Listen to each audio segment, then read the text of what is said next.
mes colistiers et moi-même sommes stupéfaits de constater que ces résultats sont marqués par une contradiction manifeste entre les votes par correspondance et ceux par voie électronique. Ainsi, la liste conduite par Mme Deloncle enregistre près de 90% de suffrages par Internet, alors que la nôtre comptabilise près de 70% de votes par correspondance. Une telle distorsion laisse penser à une atteinte à la sincérité du scrutin.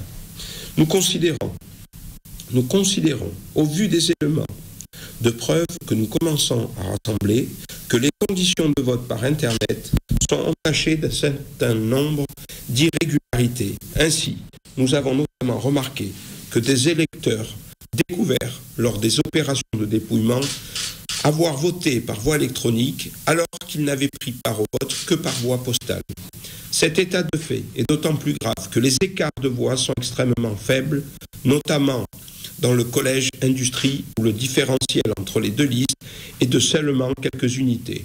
De surcroît, plusieurs dizaines d'enveloppes portant des votes par correspondance n'ont pas été prises en compte, le cachet de la poste ayant été jugé trop peu lisible.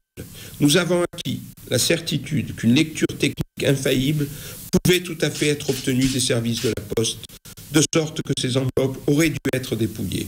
En conséquence, nous avons décidé de saisir les juridictions compétentes afin de faire valoir nos droits et d'obtenir la réformation de l'élection.